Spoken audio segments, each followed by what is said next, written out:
Banyak mendapat tawaran dari partai lain untuk menjadi cawapres. Gibran pun memastikan akan menunggu dulu perintah dari Ketua Umum PDIP Megawati Soekarno Putri. Lalu bagaimana kans Gibran di mata PDIP untuk menjadi bacawapres? Kita perbincangkan saudara dengan politisi senior dari PDIP, Panda Nababan yang telah bergabung bersama kami di Kompas Malam. Selamat malam, salam sehat Pak Panda. Salam sehat. Nih, Sekjen PDIP Hasto Kristianto mengakui bahwa melirik Gibran nih. Kemarin juga Gibran sudah melapor begitu dalam Rakernas keempat PDIP. Update dari PDIP sendiri seperti apa melihat sosok Gibran? Ini perkembangan terakhir diikuti redaksi Kompas TV nggak? Sudah ada keputusan Mahkamah Konstitusi kan? Keputusan yang membatalkan itu. Yang tetap 40 tahun. Jadi semua yang tadi kamu singgung pendapat sekjen, pendapat segala macam sebelum ada keputusan. Karena memang sudah terkait dengan keputusan MK ini ya Bang ya? Iya, jadi kita pindah topik aja. Diketawai orang kita nanti. Oke, tapi kalau dari PDIP sendiri melihat sosok Gibran sendiri seperti apa?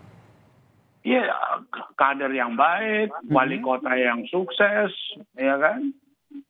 Ya kan, kita nggak tahu ke depannya nanti apakah dia menjadi gubernur Jawa Tengah atau gubernur DKI. Apa masa depannya terbuka lebar.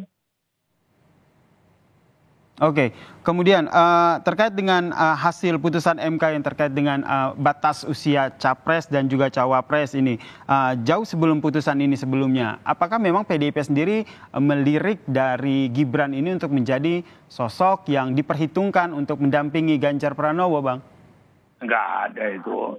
Jadi gini ya, banyak kecemburuan kan iri hati melihat begitu solidnya PDI Perjuangan sekarang. Begitu kompaknya, dikarang-karanglah cerita. Macam-macam dikarang-karang cerita yang mau merongrong atau memperburuk suasana sehingga ada antipati sama PDI Perjuangan. Nggak ada cerita itu mau jadi calon wapres. Apalagi sekarang sudah putus Mahkamah Konstitusi yang menyatakan tetap umur 40 tahun.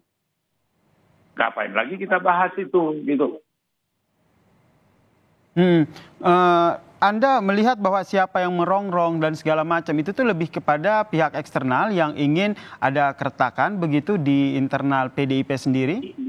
Iya, artinya ada aja mereka melihat tidak ingin melihat kompak antara Megawati dengan Jokowi dan Ganjar.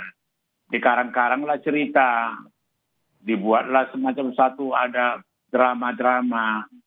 Padahal kedua tokoh ini, baik Jokowi maupun Megawati, orang-orang yang punya karakter, punya etik. Dan punya kalau istilahnya Jokowi itu punya budi pekerti. Jadi kalau disimak pidato dari Jokowi kemarin di Rakernas, itu sudah memberikan signal yang sangat kuat. Yang dikatakannya nanti setelah dilantik jadi presiden, langsung tidak usah tunggu, kerjain itu kedaulatan pangan itu. Itu langsung, bukan dikatakan jikalau nanti terpilih, nggak ada pakai jikalau dia. Langsung aja. Jokowi mengatakan nanti kalau sudah dilantik, langsung kerja. Persiapkanlah mulai sekarang. Oke, ini berarti sebagai sebuah penegasan bahwa memang tidak ada konflik begitu ya, hubungan antara PDIP, Ketua Megawati Soekarno Putri dan juga Joko Widodo ini baik-baik saja ya? Nggak ada itu, cuma dikarang-karang karena memang keinginannya dibuat-buatlah cerita membingungkan gitu loh. Kemudian ini, Bapak Anda izin saya potong, kemudian ini kan jelang pendaftaran capres cawapresnya begitu kan, sampai saat ini juga masih menjadi teka-teki begitu, cawapresnya Ganjar Pranowo siapa begitu. Memang tidak bisa disebutkan langsung oleh Bapak Anda ini, tapi bolehlah dikasih kode-kode ataupun hal apa yang bisa akhirnya bisa ditangkap oleh masyarakat begitu terkait dengan cawapresnya ini. Tidak ada teka-teki, yang pasti sudah ada keputusan Ibu dengan Jokowi dan Ganjar. Siapa? Cuma secara etik disiplin partai kita tidak boleh mendahului, apalagi membocorkan itu. Gitu loh. Apakah ini ada kaitannya dengan Ganjar yang tidak hadir di penutupan Rakernas dan diminta untuk ke Surabaya menemui orang spesial? Nggak ada. Di karang-karang aja itu, biar agak dramatis gitu loh. Termasuk kedatangan beberapa menteri ya, yang menjadi sorotan pada saat Rakernas. Ada Mahfud MD yang datang, kemudian kalau Sandiaga Uno kan memang sebagai bapilonya P3 begitu, tapi hadir sebagai Menko Parekraf begitu. Apa yang salah gitu? Kehadiran mereka bisa dianggap sebagai sebuah sinyal ataupun menguatkan bahwa wah di antara mereka nih bakal menjadi calon kuat cawapresnya Ganjar nih. Ya suka lah ditafsirin. Suka lah. Mau ditafsirin apa? Pak, kita melihat itu undangan biasa, ya kan? Itu wajar. Dan namanya satu persatu disebut Ibu Megawati, Menteri ini, Menkopo dan sebagainya. Itu kan disebut satu persatu. Oke, berarti penegasan juga nih nama tuh sudah ada ya saat ini di Ibu Ketum Megawati Soekarno Putri. Ya sudah lah, Ibu Megawati itu kan sangat hati-hati mengumumkan, sama dengan waktu Ganjar cukup lama, banyak orang nggak sabar. Tetapi setelah diputuskan itu kan semua solid. Dan juga perlu saya ingatkan, tidak ada partai seperti PDI Perjuangan membiarkan berkompetisi dua kadernya dalam satu partai untuk capres. Yang lainnya kan ketua umumnya, Golkar ketua umumnya, Gerindra ketua umumnya, PAN ketua umumnya. PDI Perjuangan dibiarkan Puan Maharani dengan Ganjar. Bayangkan itu. Dan setelah itu sudah diputuskan Ganjar. Semua patuh, semua ikut, semua kompak.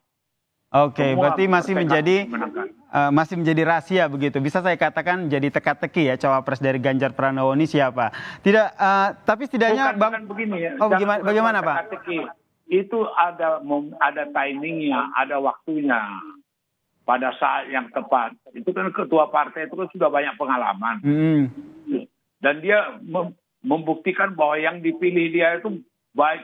Lihat dulu, Risma dipilih di Surabaya, Paten Surabaya, legendaris Surabaya. Sekarang Mensos. Nah kemudian dipilih lagi Ganjar. 2 periode gubernur. Dan sekarang jadi calon presiden. Jadi Megawati itu tidak sembarang memilih. Dan sudah teruji gitu loh.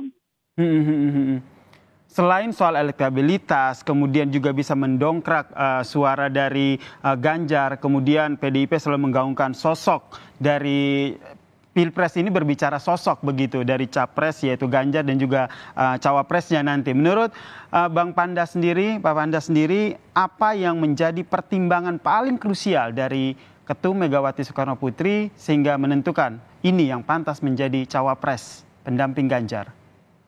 Dan tidak ada yang krusial, yang bagaimana menjadi pertimbangan itu gampang dibaca. Prestasinya dia 2 periode sebagai gubernur, sudah teruji, dan dia dicintai rakyat di Jawa Tengah, dan kemudian dia mempunyai pengalaman 2 periode DPR. Nah, Ibu Mega melihat punya kemampuan lah ini. Untuk cawapresnya? Cawapresnya sabar, nanti akan diputuskan itu. Sabar kita nunggu gitu loh. Baik, kalau begitu kita nantikan bersama ya Pak Panda ya. Kapan momen yang jadi tepat? Dengar begini ya. Dengan pernyataan pidato Jokowi waktu di Rakernas yang mengatakan nanti setelah dilantik presiden itu langsung mengerjakan kedaulatan pangan. Itu dia bilang jikalau kau terpilih, jikalau Ganjar tidak, dia bilang nanti setelah terpilih. Baik.